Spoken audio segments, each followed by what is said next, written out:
En novembre 1945, le procès de Nuremberg s'ouvre pour permettre aux Alliés de juger les principaux responsables du Troisième Reich, qu'ils ont réussi à capturer à l'issue de la Seconde Guerre mondiale. Göring, von Ribbentrop et leurs co-accusés vont être poursuivis par le tribunal militaire international pour crimes de guerre, crimes contre la paix, complot et, pour la première fois dans l'histoire, pour crimes contre l'humanité. Ce procès fondateur pour la justice internationale se conclura en octobre 1946 par la condamnation à mort pour 12 des accusés, l'acquittement pour 3 et des peines de prison pour les autres. Je suis Hassan Moubarak et je reçois aujourd'hui dans le podcast Quoi neuf en histoire Alfred de Montesquieu, dont le dernier roman, Le crépuscule des hommes, paru chez Robert Laffont, a pour cadre ce procès. Bonjour Alfred. Bonjour Hassan. Alfred, tu es journaliste, lauréat du prix Albert Londres, romancier, réalisateur. Je voudrais commencer par te remercier d'avoir accepté l'invitation parce que je sais que tu es beaucoup sollicité dans cette période de prix littéraire. À l'heure où nous enregistrons, tu es dans la 2e sélection du prix Goncourt et du prix Interallié et l'un des 3 finalistes du Grand Prix de roman de l'Académie française. Donc merci beaucoup d'avoir pris le temps de passer dans le podcast. La première question, c'est sur le sujet. Pourquoi est-ce que tu t'es intéressé au procès de Nuremberg? Alors c'est vrai qu'on va bientôt commémorer son 80e anniversaire, mais qu'est-ce qui t'a donné l'intérêt pour ce procès, pour cette période-là? Oui, au-delà du 80e anniversaire, c'est vrai que c'est un sujet qui m'a toujours tenu à cœur. Moi, je me suis toujours on a différentes raisons d'être journaliste, ou reporter de guerre.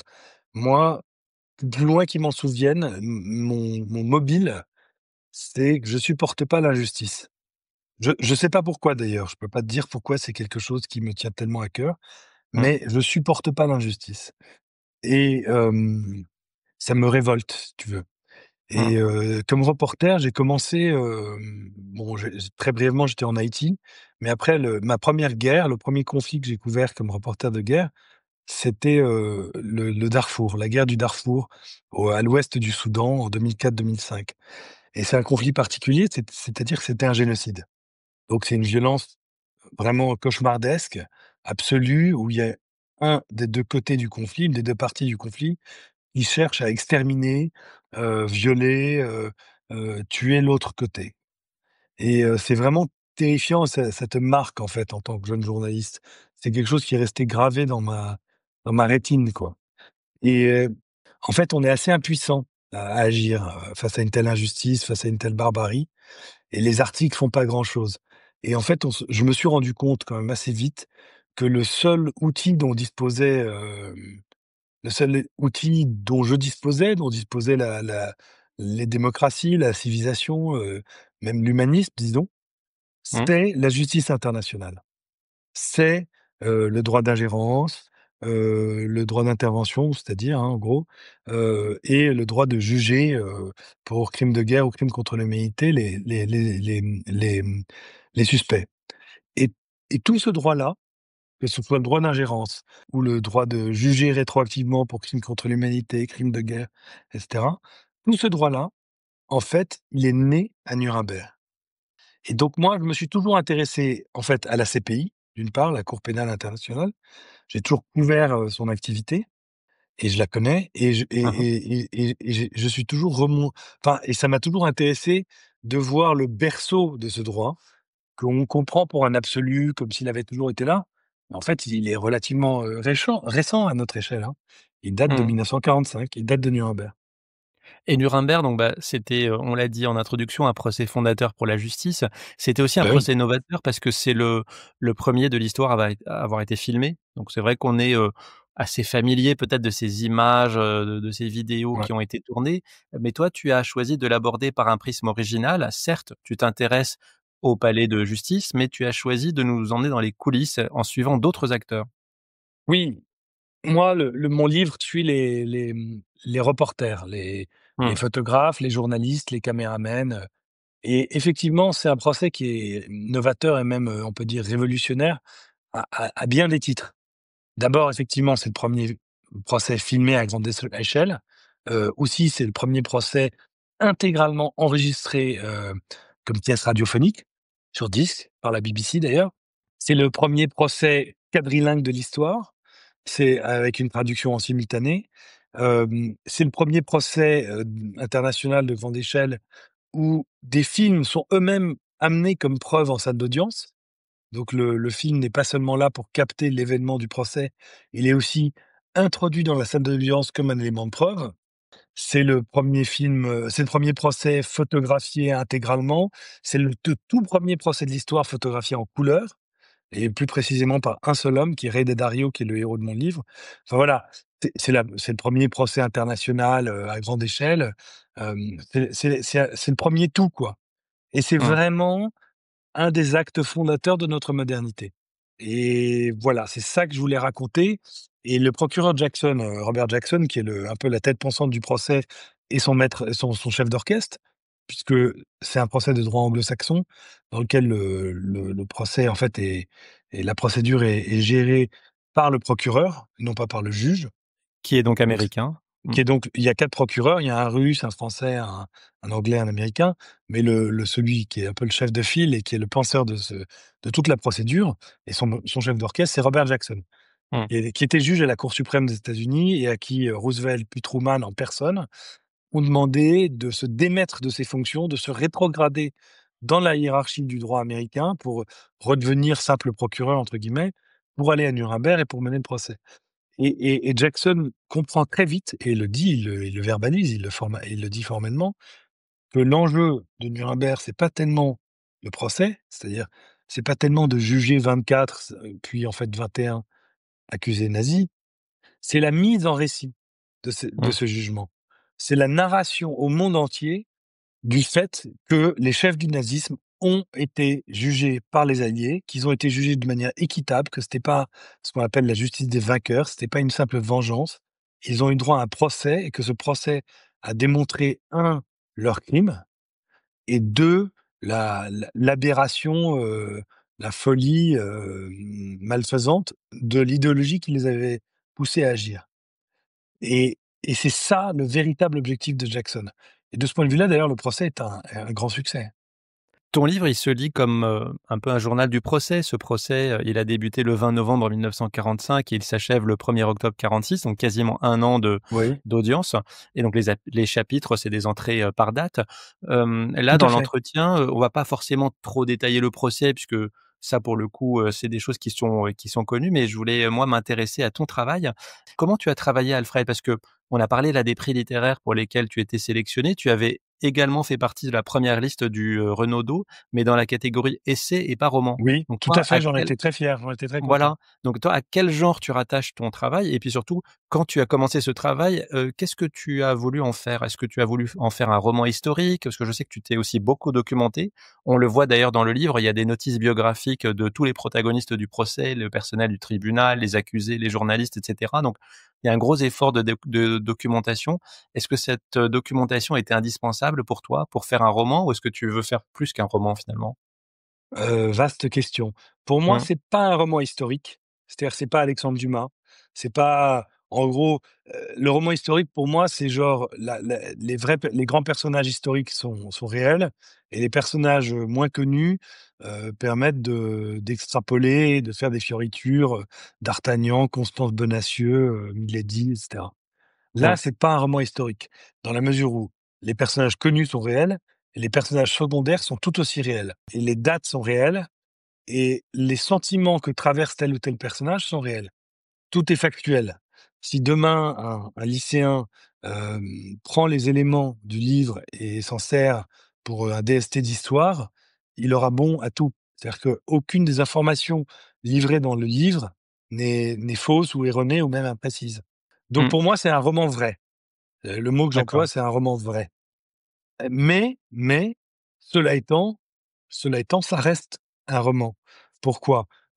Parce qu'il y a une mise en récit et la mise en récit un roman, c'est romanesque, mais il y a un effort d'imagination. Là, l'effort d'imagination, il porte pas sur inventer des faits, comment dire? Incroyables. Il y a pas de martiens qui débarquent ou la terre ne s'ouvre pas en 2 pour avaler les nazis, donc mais l'imagination, elle est d'un autre registre.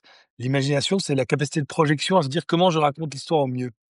Et en Mmh. fait, pour prendre une métaphore, en fait, c'est comme tous les personnages du livre sont vrais et ils ont leur pensée qui est indépendante de moi et ce qu'ils ont vraiment pensé, à tel ou tel jour du procès. Mais moi, en fait, il faut les imaginer comme, disons, les touches d'un piano. Chacun, c'est une touche. Donc lui, lui ou elle, cette personne a son identité, sa pensée, son discours et donc c'est une entité indépendante, si tu veux et moi, par contre, je les sollicite dans l'ordre qui m'arrange et j'appuie sur les touches en fonction de la mélodie que moi j'ai composée et le roman, c'est une mélodie. C'est une partition. Donc je convoque telle ou telle, touche blanche ou noire du piano en fonction de l'état d'avancement, du rythme, de l'état d'avancement de la partition que moi j'ai écrite. Et le roman, c'est cette partition. C'est la mise en récit finalement d'éléments qui sont vrais. Voilà, le roman se situe pas, au niveau de l'imagination, le travail romanesque se situe au niveau de la mise en récit. D'ailleurs, tu cites les sources à la fin, c'est-à-dire que beaucoup des acteurs, qu'ils soient, procureurs, juges, et journalistes ont bien sûr publié leur expérience. Il y a certaines correspondances privées aussi qui ont été mises à disposition du public et Absolument.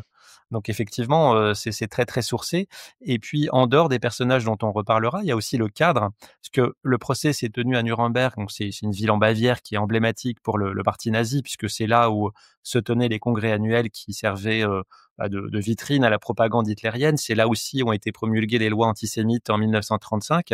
En 1945, la ville est presque entièrement détruite par les bombardements alliés et elle se trouve dans la zone d'occupation américaine, ce qui Oui. explique que c'est organisé aussi essentiellement par les Américains et que les autres alliés sont là pour mettre une touche un peu internationale à ce procès. Donc tu Oui, nous emmènes dans les salles. on peut même inverser le propos. C'est-à-dire Oui, que c'est pas que ça explique, c'est que c'est pour ça que c'est là. C'est que oui, les oui. Américains voulaient absolument maîtriser avoir la maîtrise de la superstructure, quoi. Alors, c'est vrai qu'il y a des chapitres qui se déroulent dans les salles du palais de justice, où se tient le procès. C'est d'ailleurs, je crois que l'un des rares bâtiments de la ville qui n'a pas été détruit. Oui. Mais tu nous fais Il est en aussi banlieue, découvrir, oui. ouais, c'est ça. Tu nous fais découvrir l'endroit où les journalistes étaient logés, qui est un château qui s'appelle le château de Faber-Castell. C'est quoi Oui. exactement ce château et finalement, comment s'y déroulait la vie pendant, l'année de procès? Alors oui, c'est très important. En fait, c'est presque le lieu principal de mon Mmh. livre. C'est un énorme château construit par un multimillionnaire, un industriel, très riche qui s'appelle, le comte von Faber-Castell, qui est le fabricant des crayons de couleur qu'on connaît bien. Ouais, qui existe toujours. Faber-Castell, voilà et donc qui est quelqu'un de très riche et qui a construit à côté de son usine un gros château, un peu à la manière de son roi, hein, à la manière de Louis II de Bavière. Donc un gros schloss d'un goût douteux, qui accumule, des côtés néo-gothiques, des côtés néo-byzantins, des côtés néoclassiques. Enfin, c'est néo un peu tout. L'un des personnages de mon livre que j'aime particulièrement, qui s'appelle Didier Lazare, disait assez drôlement, «C'est un temple du mauvais goût à mi-chemin entre la cathédrale et le hammam» et c'est vrai qu'à l'intérieur, il y a des salles, enfin, il y a des escaliers art déco avec des tesselles à dorures, c'est à la fois très nouveau riche, un peu kitsch, il y a des salles avec des armures de chevaliers et de la héraldique partout, puis la pièce d'à côté, c'est une pièce, japonisante ou balinaise, enfin, c'est un peu de tout, il y a un peu à boire et manger. Il y a 60 pièces.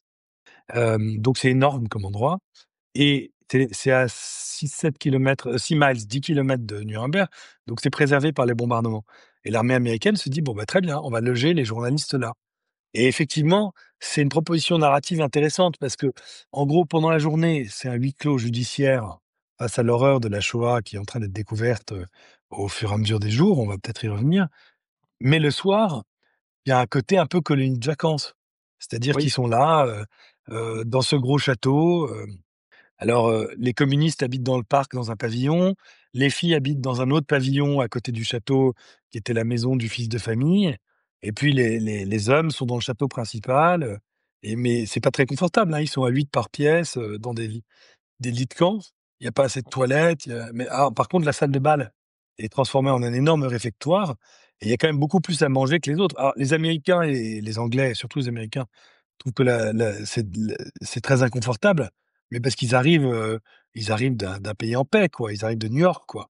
Mmh. Les Français qui arrivent de la disette et de l'occupation allemande, au contraire, ils ont l'impression que c'est la vie de milord, si vous voulez. C'est chauffé, alors certes, il y a pas beaucoup de douches et de salles de bain, mais il y en a quand même, il y a de l'eau chaude, il y a à manger, c'est un peu fade comme nourriture, mais on peut se faire péter la panse.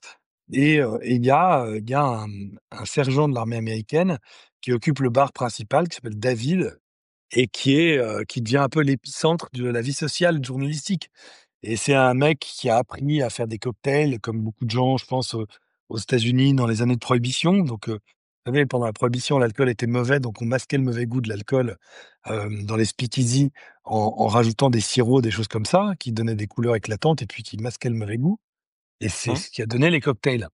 Et là, on est un peu dans la même circonstance. L'eau a pas bon goût, l'alcool est de qualité, variable et David fait des super cocktails, des Manhattan, des ceci, des cela et c'est le centre de la vie sociale, quoi. Et ils apprennent à se connaître et Dos Passos le raconte d'ailleurs, il est fier de rencontrer ces journalistes, occidentaux, et puis, par exemple, Boris Polevoï, qui est un des Russes principaux du procès, le raconte aussi. Il est très content, en fait, de rencontrer, des Américains, et vous savez, les reporters, j'en suis, donc c'est pour ça que je sais en parler, hem, vous faites partie de la même tribu. Vous vous reconnaissez entre vous. L'idéologie, la langue, l'âge, tout ça, c'est secondaire presque. Un bon reporter, il reconnaît à 100 mètres un autre reporter, vous voyez? C'est un peu des les c'est la même tribu, quoi.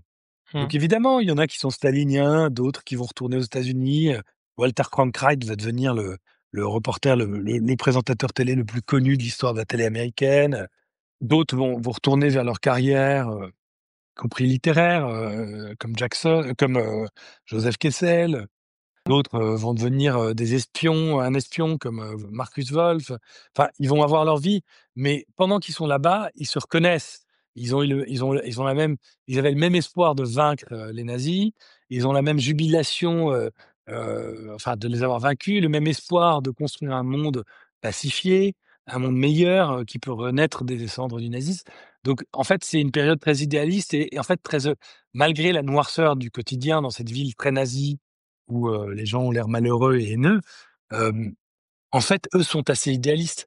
Le procès, ce qui est intéressant avec ce procès, c'est que au jour le jour, il n'est qu'une succession de problèmes, Mmh. de blocages, d'embrouilles, de conflits d'intérêts, de conflits tout court, d'affaires d'espionnage, de bras de fer idéologiques, ça n'est que des problèmes au jour le jour.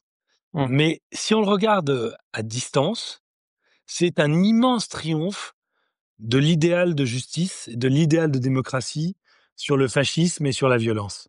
Et Mmh. d'ailleurs, Jackson le présentait comme ça dans son discours d'ouverture. Il disait: «Ça va être le triomphe du droit sur la violence, du droit sur l'arbitraire».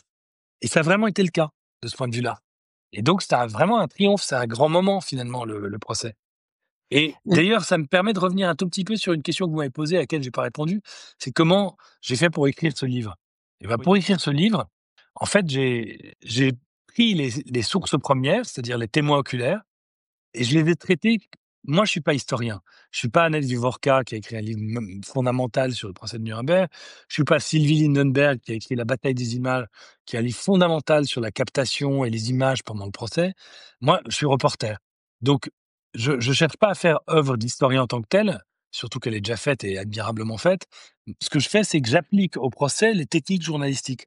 Je prends les témoins oculaires du procès comme je prendrais les témoins oculaires d'un fait divers qui se passe au coin de la rue. Si je si là, dans le 15e où on s'était croisé la dernière fois pour Jules César, il y avait Mmh. un accident, rue de Vaugirard et que je travaillais pour Le Parisien, j'irais voir les gens, le cafetier me dirait: «Oui, ben, le bus a brûlé le feu rouge et du coup, il a écrasé la vieille Oui, dame». tu ferais un Voilà, micro-trottoir, voilà. voilà, Mmh. voilà. Et ben, je fais la même chose avec, les témoins oculaires passés et Mmh. du coup, je puise dans leurs sources comme un compte rendu, comme un presque un PV d'une certaine manière, de ce qu'ils ont vu et Mmh. du coup, ma manière de travailler, c'est que j'ai lu, en gros, bon, hormis quelques très grands historiens qui ont écrit des grands livres, mais j'en ai lu, quoi, 5-6. Sinon, ce que j'ai lu attentivement, ce sont tous les témoignages des témoins oculaires et tous, quelle que soit leur nationalité, hein, soviétique, anglais, américain, français et dans le sens inverse, des aiguilles d'une montre, j'allais dire. C'est-à-dire que pour moi, le témoignage le plus précieux, c'est, la correspondance, le recueil épistolaire, du coup, qui n'a pas été altéré. Par exemple, Thomas Dodd, qui est le procureur adjoint américain, qui a plein de défauts par ailleurs, enfin qui est très biaisé politiquement, qui a plein de voilà, qui en par ailleurs est un ambitieux, qui voulait être sénateur, qui est devenu sénateur après et cetera. Mais il était très amoureux de sa femme, il écrit à sa femme 2 ou 3 fois par semaine. Et donc là, vous avez un témoignage de première main qui est tout frais, si vous voulez. Après, vous avez le journal intime. Par exemple, Boris Polevoy, il a tenu son journal intime. Mais bon, le journal intime est publié en anglais. J'ai pas lu la version russe, j'ai lu la version anglaise. C'est publié à la fin des années 60. Donc, évidemment, on peut suspecter qu'il a été tenté d'altérer son récit en fonction de ce qu'il sait dans les années 60.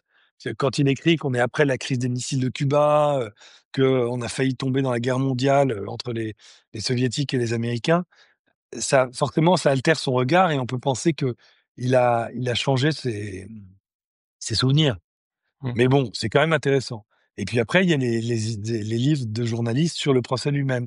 Il y a Rebecca West, il y a Madeleine Jacob en France, il y a des gens comme ça. Et puis après, il y a les articles eux-mêmes. Et ça, c'est une source formidable parce que les articles, ils sont dans leur jus. L'article du 12 mai, c'est pas celui du 15, c'est pas celui du 17, etc. Donc, Gallica ou les équivalents anglais et américains vous permettent de suivre le procès au jour le jour. Mais c'est pas tellement les faits, parce que les faits, on les connaît, on peut les trouver dans un manuel d'histoire. C'est les faits tels qu'ils ont été ressentis au jour le jour par les protagonistes de l'histoire. En t'écoutant Alfred, alors il y a plusieurs questions qui me viennent à l'esprit. La première, donc tu as dit que les reporters, se reconnaissaient entre eux, une espèce de grande confrérie et donc Ouais. ils étaient logés, dans ce château un peu à distance, de la ville. On trouve très peu d'Allemands, finalement, dans ton livre. Est-ce Alors, qu'il y il en est ouais. avait dans le château et le tribunal? Est-ce que, finalement, c'était une espèce de huis clos en dehors de la ville et de ses habitants? Alors, les Allemands étaient interdits du tribunal, Mmh. et il faut savoir que le renseignement militaire américain était terrorisé par ce qu'on appelle les loups-garous. Les loups-garous, c'était une unité soi-disant créée par Himmler avant son suicide, qui étaient des Hitlerjugend ou des soldats dissimulés en civil, qui se laissaient doubler par les troupes de libération ou d'occupation, comme on veut, alliées, et qui, une fois les Américains et autres installés, auraient Commis un lancé une attentat, en fait, insurrection, pour, comme en Irak 60 ans plus tard. Et ils étaient particulièrement terrifiés par, une attaque de loups-garous ou une émeute pro-nazie pour attaquer la prison et libérer les nazis qui étaient dans la prison mitoyenne du tribunal, dont les murs d'ailleurs étaient assez fragiles parce que les bombardements alliés avaient été tellement forts et tellement intenses et brefs dans leur intensité que ça avait fait une secousse sismique et que les murs, notamment de la prison ou du palais de justice, enfin de tout le périmètre, étaient fêlés quoi, si vous voulez. Hein, mmh, il y a la fameuse histoire, un mec qui a planté un clou dans un mur et le mur est tombé, le mur entier est tombé, quoi. Et mmh, les structures de tous les bâtiments étaient affaiblies. Et donc les Américains étaient terrifiés par l'idée qu'il y ait un soulèvement ou des complicités pro-nazis. Le tribunal était interdit d'accès aux Allemands et même le périmètre du tribunal. Et le palais et le château de Faber-Castell était interdit aussi aux Allemands, mmh. sauf aux domestiques, qui étaient les anciens domestiques du comte de Faber-Castell et qui, en gros, continuaient à te faire le service, quoi. Après, Jackson, qui était intelligent, très intelligent, fait partie des gens qui très vite ont compris que le procès avait un autre objectif absolument fondamental, qui avait pas forcément été formulé, ex ante ou dans les tout premiers jours, mais qui a été très, très vite, reconnu comme étant fondamental, c'était, de dénazifier l'Allemagne. C'est-à-dire que le procès devait servir à montrer au peuple allemand, l'ignominie des chefs nazis et surtout l'énorme, enfin l'erreur, morale et politique et enfin l'erreur absolue qu'avait représentée l'idéologie nazie et le Troisième Reich en général. Mais si vous voulez raconter la débâcle morale et intellectuelle des nazis dans la salle d'audience, au peuple allemand, évidemment, il faut des Allemands pour l'écrire. Oui. Donc eux, ils ont l'armée américaine a recréé a fermé toute la presse, nazie, mais très vite, à l'été 45, à l'automne 45, a recréé des nouveaux journaux. D'ailleurs, ces nouveaux journaux sont toujours là aujourd'hui, hein, le Neue Zeitung, le Süddeutsche Zeitung, des trucs comme ça. Les grands Mmh. journaux actuels allemands, les grands quotidiens allemands, c'est des quotidiens créés par l'armée américaine en 45, fin 45 et il fallait des journalistes. Le problème, c'est que les journalistes, en gros, ils étaient tous compromis avec le Bah, oui. nazisme et c'était un vrai problème et du coup, les journalistes bon, il y en avait qui étaient admis, donc il fallait qu'ils rentrent ils avaient pas le droit, par exemple, d'aller à la cantine avec les autres journalistes. Donc ils avaient pas le droit de dormir au château de Faber-Castell, il fallait qu'ils se démerdent tout seuls. Ils avaient pas le droit de manger à la cantine du palais de justice. et il fallait qu'ils rentrent par une porte séparée, qui soit fouillée beaucoup plus que les autres et c'était un peu vexatoire, quoi. Alors il y avait des motivations sécuritaires, mais en gros, tout le monde les détestait, personne voulait leur parler. Et même certains des germanophones, par exemple, la fille de Thomas Mann, Erika Mann, donc qui est une Mmh. opposante à Hitler, qui a été déchue de sa nation, c'est une apatride, elle a été privée de son passeport allemand par Hitler dès, je crois, 1934. C'est pratiquement la première victime d'Hitler, hein, Erika Mann. Parce elle avait à l'époque un cabaret qui s'appelait le Moulin à Poivre, où elle se moquait d'Hitler et des premiers nazis. Donc bon, elle est américaine, elle est là dans les bagages de l'armée américaine, mais évidemment les Américains lui disent: «Beh, écrivez en allemand, vous êtes» et elle, elle déteste tellement l'Allemagne et les nazis, mais l'Allemagne en général, qu'elle fait semblant de ne plus parler allemand. Alors qu'évidemment, c'est quand même la fille du prix Nobel de littérature Thomas Mann, qui est, quand même une des grandes références de la langue allemande. Et Mmh. quand elle écrit en allemand ou quand elle va rencontrer ses alter ego, germaniques, notamment un type qui s'appelle Suskind, qui est le père du fameux Patrick Suskind qui a écrit ce best-seller qui s'appelait, vous savez, La contrebasse, il y a quelques années, Mmh. voilà, heu, qui est son ancien amoureux.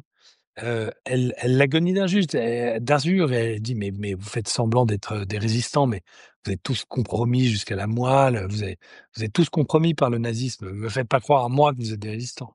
Et donc effectivement, les Allemands sont très, très maltraités. Mmh. Enfin très maltraités, sont très ostracisés parmi les journalistes, leur situation est inconfortable. Ils doivent payer au début, ils devaient même payer pour leur propre cantine.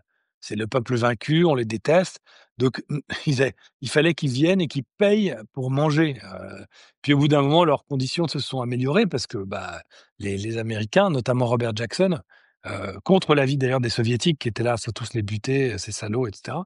Lui, il s'est dit: «Ben non, il faut absolument qu'on dénazifie l'Allemagne et pour ce faire, il nous faut des journalistes compétents».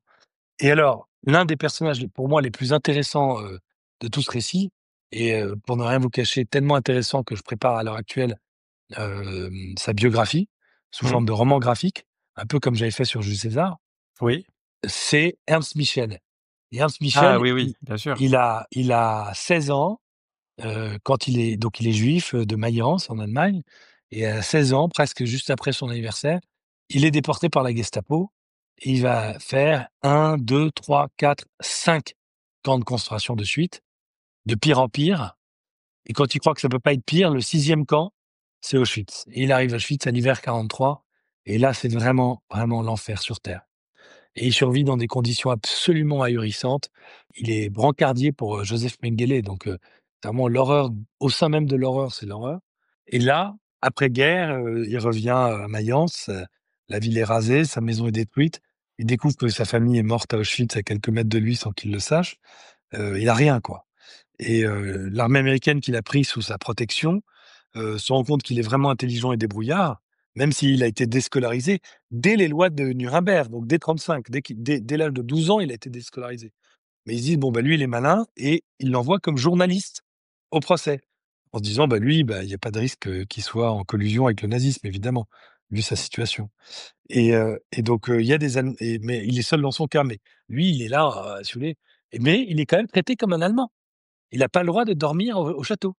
C'est-à-dire même le survivant d'Auschwitz, et d'ailleurs au début, à un moment, il devait témoigner et les soviétiques, refusent qu'il témoigne en disant: «Non, non, on a une politique, on veut pas d'Allemands». Mmh. Alors moi, je suspecte, franchement, je suspecte que c'était pas vraiment pour une question de pas d'allemand. Je pense que c'était une consigne de Staline qui voulait qu'on déjudaïse la question de la criminalité allemande. Staline, au cours du procès, a changé de politique et ne veut plus qu'on souligne la spécificité juive de la Shoah. Enfin, la spécificité juive des Oui, crimes nazis. c'est-à-dire on a exécuté des Ukrainiens, des Polonais et Voilà. cetera, mais pas des Juifs. Oh non, c'est pas des juifs, c'est un petit peu plus nuancé que ça. Mmh C'est mh. que l'URSS est le pays des 10 millions de martyrs, c'est-à-dire des 10 millions de morts et pour Staline, tous les morts sont des nationalités, à la soviétique. C'est-à-dire que c'est des groupes ethniques, quoi. Il y a la nationalité ukrainienne, la nationalité lituanienne, la nationalité ouzbek, tatar, enfin j'en sais rien, biélorusse et l'une des nationalités, bah, il y a la nationalité juive. Et donc Staline ne veut pas que, on souligne qu'en fait, c'est 90 de juifs qui ont été tués. Pour lui, si vous voulez, quand on massacre un shtetl en Ukraine, lui exige que, statistiquement, les morts de ce shtetl, de ce ghetto, soient considérés comme des morts ukrainiens. Parce qu'ils Mmh. ont été tués sur le territoire ukrainien.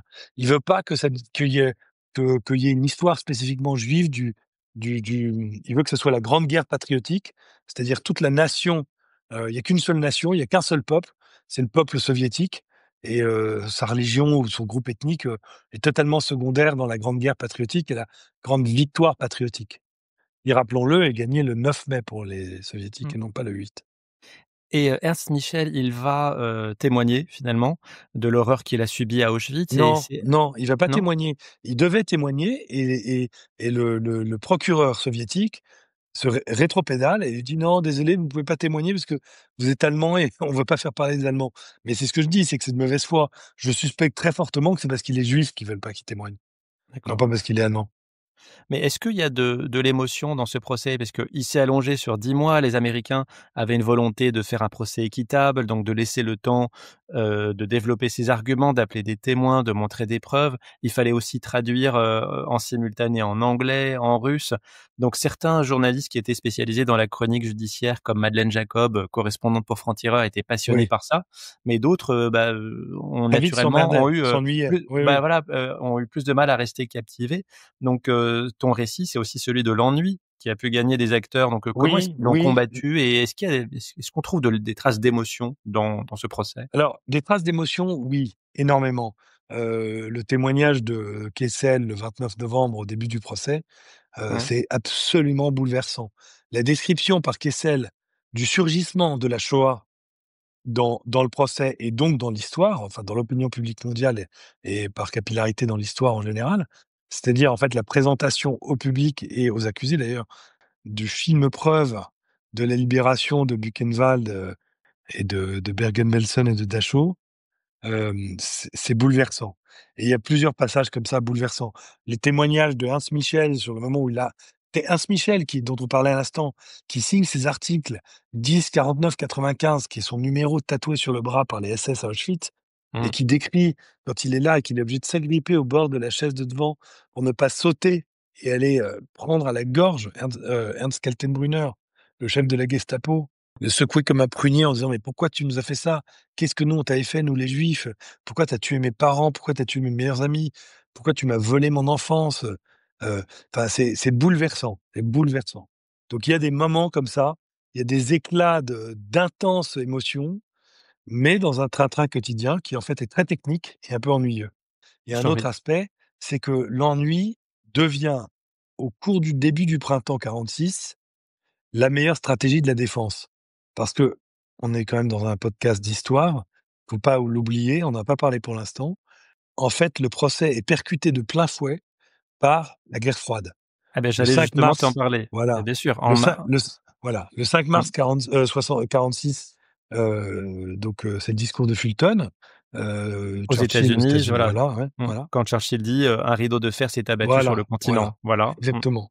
Et donc le 6, le 7, la nouvelle arrive à Nuremberg et il y a des images d'archives, on le voit, les accusés ricanent et se frottent les mains parce qu'eux sont persuadés que ce qu'ils ont toujours espéré est en train de se produire, c'est-à-dire qu'une guerre va éclater entre alliés et il voit le et front, des alliés s'effriter, quoi. exactement et en fait, leurs avocats qui sont intelligents et qui sont des bons avocats, ont compris au cours du début du printemps 46 que leurs clients sont indéfendables. Si vous voulez, une fois qu'il y a eu le film preuve sur la Shoah, enfin sur les camps de concentration de l'Ouest, qu'ensuite il y a eu le témoignage de Marie-Claude Vaillant-Couturier le 28, janvier 46, qui décrit ce que sont les camps d'extermination comme Auschwitz et qu'après le 15 avril, il y a Rudolf Höss, non pas Hess, mais Höss, le directeur d'Auschwitz, qui vient se gargariser d'avoir tué 2 millions de juifs. Bon, en réalité, il en a tué 1 million, mais même 1 million, si vous voulez.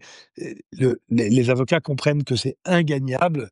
Par contre, ils se disent: «Si on joue la montre, Mmh, si on arrive à noyer tout ça dans l'ennui et surtout» en fait, nous, notre objectif en tant qu'avocats, c'est sauver ou repousser l'échéance de la potence et donc ils ouais, disent: «Plus on perd de temps, plus on repousse l'échéance de la potence et en plus, plus on rend la potence improbable parce que si les Russes et les Américains se tapent dessus, bah, il y a un moment où ils seront incapables de juger, incapables de pendre, qui que ce soit, quoi. De se mettre d'accord, bien sûr, oui. Voilà. Mmh. Et du coup, l'ennui devient une stratégie de défense à part entière. Et du coup, il joue la montre, pour prendre une métaphore, footballistique, mais il joue la montre à un point qui est inimaginable. Il y a des séances, ubuesques, où tel avocat fait chier tout le monde sur, tel je sais pas quoi, mais vraiment, tel alinéa qui est pas traduit de la même manière dans le document anglais, allemand. Enfin, une faute de frappe, ils peuvent mobiliser une demi-journée sur une faute de frappe.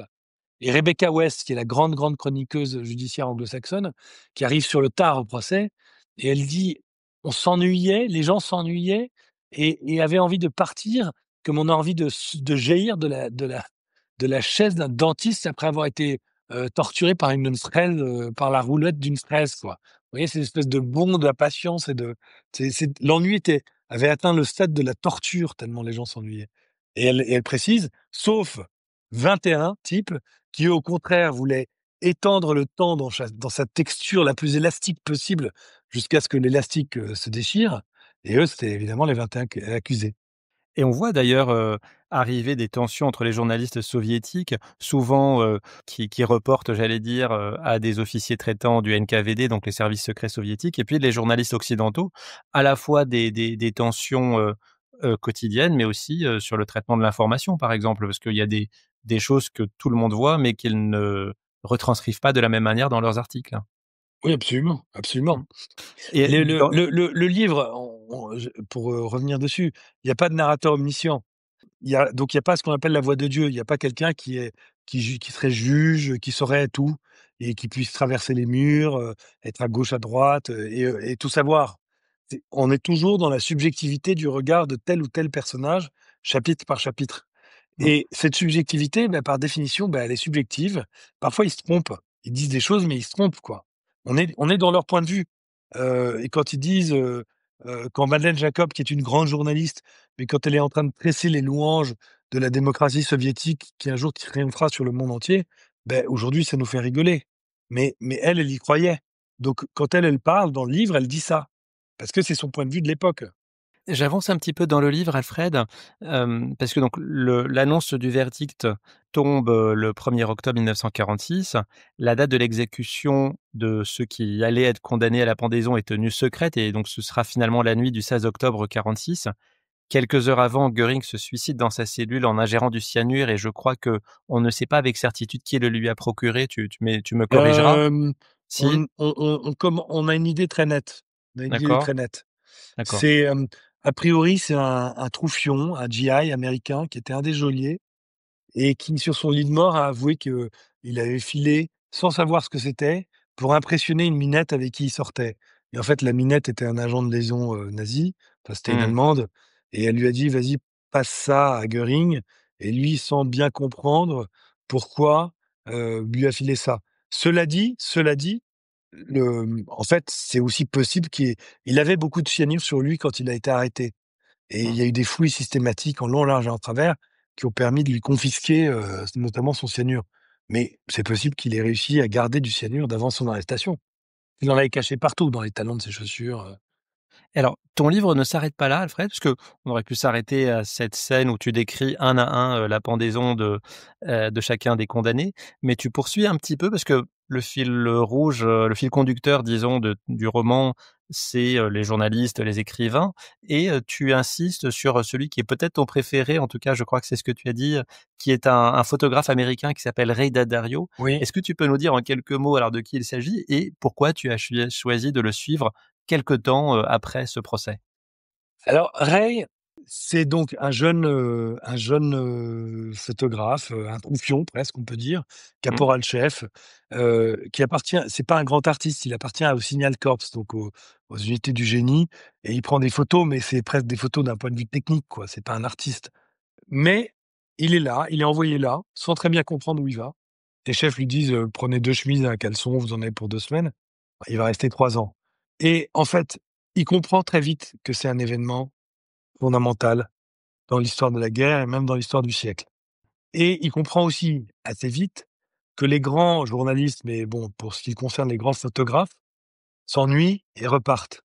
Et donc lui, il est à la hauteur de l'événement. il comprend que s'il reste, il peut faire une œuvre historique qui est celle de la continuité, d'être là tous les jours, de les photographier tous les jours, de ne pas s'en lasser, de ne pas détourner le regard, de ne pas détourner l'objectif et au contraire de travailler sur des manières de renouveler, de renouveler. Tous les gens, quand ils arrivent, ils prennent la même photo du même endroit. Lui, il y réfléchit tous les jours. Un coup, il va dans le box de la radio, un coup, il va dans le box des caméras, un coup, il obtient d'aller derrière, devant, etc., etc. Et comme il est militaire, il a aussi le droit d'aller dans les parloirs et en prison. Donc, c'est le seul qui peut aller partout.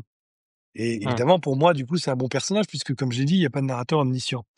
Donc ce personnage me permet d'amener le lecteur en prison, dans le parloir, dans le palais de justice et aussi au château de Faber-Castell puisque c'est là qu'il vit. Donc ça, c'est la première chose. Et la deuxième chose, c'est que comme il est militaire, il collabore aussi avec les services secrets américains, avec l'OSS.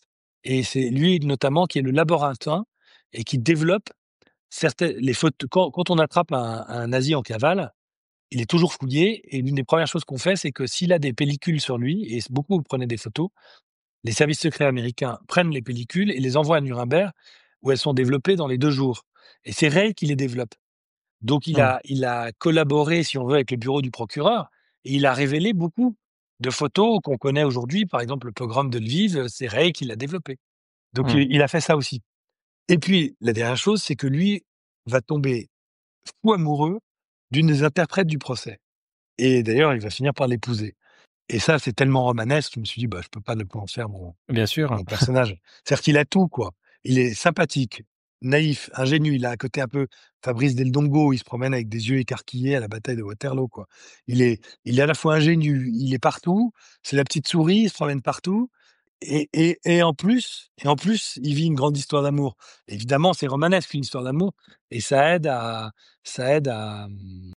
faire lire le livre, si on veut. Pour terminer, Alfred, toi, tu t'es rendu, à Nuremberg pour les besoins de ce travail. Quel lieu tu as visité? Enfin, quel lieu persiste aujourd'hui, de ce procès? Est-ce que le Ah château de bah Faber-Castell, existe toujours, le château de Faber-Castell est Mmh. absolument intact. Alors il est plus à la campagne, il est en banlieue maintenant. Donc le grand parc très élégant que décrit Elsa Triolet, maintenant, Mmh. il est un peu miteux, quoi. C'est-à-dire Mmh. qu'il est un peu cisaillé par des routes. Les écuries très belles, les communs du château, néogothique, enfin à colombage, un peu anglo-normand, dans lequel il y avait une énorme grange où il y avait notamment le cinéma des journalistes, a disparu. Mais par contre, le pavillon rouge, qu'on appelait le palais rouge, où vivaient les soviétiques, bon, il est loué, mais j'ai pu y aller. L'entreprise Faber-Castell, les cadres, travaillent dans, ce qui était le pavillon des femmes et le grand château principal, bah, c'est une espèce de musée, c'est un peu vide, ça caille. C'est un peu à la gloire de Faber-Castell, donc il y a, je sais pas quoi, la collection des crayons de Faber-Castell à travers les âges. Des D'accord. photos du père, du grand-père, de l'arrière-grand-père, il y a un peu de tout ça et il y a l'usine à côté qui est toujours en activité, hein, qui est Mmh. à 100 mètres. Le palais de justice, il est absolument nickel. Il est absolument énorme. Il est d'ailleurs, les chroniqueurs de l'époque le disaient, mais faut se voir pour le croire. C'est-à-dire qu'il est grand comme 10 fois le palais de justice de Paris, hein. C'est Mmh. énormissime. Et la partie qui servait au procès de Nuremberg, c'est même pas 10% du palais. Donc toute la partie considérablement grande, qui est la partie du palais de justice, pour le tribunal international, c'est même pas un dixième du palais lui-même. Donc il est vraiment énorme ce palais et la partie du TMI, enfin du tribunal international, elle sert encore. Elle a été restituée par les Américains au Land de Bavière, qui est donc, qui a juridiction, que la justice est décentralisée en Allemagne et le Land, du coup, s'est empressé de le retaper dans les années 60. Donc la salle de justice elle-même, la salle 600, ne ressemble plus à celle de l'époque. Il y a une grande croix, enfin, ça a été retapé. On sent que les Bavarois avaient assez envie d'effacer le souvenir, hein, quand même des nazis et du procès. Et par Ouais. exemple, l'aile de la prison où étaient les nazis a été rasée. Il reste une aile de la prison, mais pas celle où les nazis vivaient. Et le gymnase mitoyen de la prison où étaient pendus les nazis, a été rasé dans les années 70. Mais on voit bien que les Allemands, les Bavarois, sont pas très à l'aise avec le souvenir, nurembergeois du nazisme.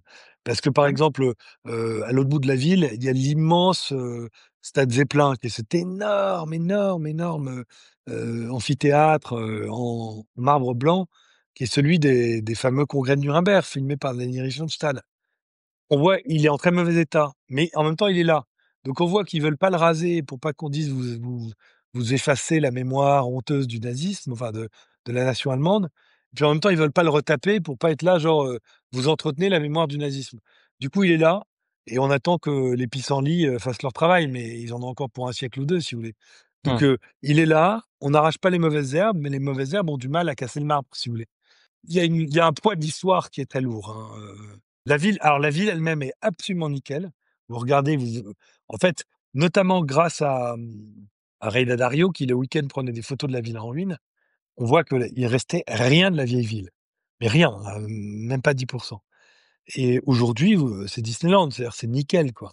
Vous douteriez pas que tout a été reconstruit en 1950, parce que ça a été vraiment reconstruit, alors très méthodiquement, totalement à l'identique. C'est-à-dire que c'est parfait. Le Mmh. château fort, qu'on l'oublie, mais c'est pas que la ville du Troisième Reich, c'est la ville du Deuxième Reich. L'Empire allemand a été créé à Nuremberg Mmh. par les Hohenstaufen et autres et le château fort, tout ça du XIIe siècle, tout est nickel. Vous douteriez pas que tout date de 45, quoi. La dernière fois qu'on avait, parlé, Alfred, c'était il y a quelques mois à l'occasion de ta bande dessinée, Moi, Jules César, et tu avais, finalement utilisé tes recherches pour aussi faire, d'autres supports, c'est-à-dire, une, série documentaire pour Canal+.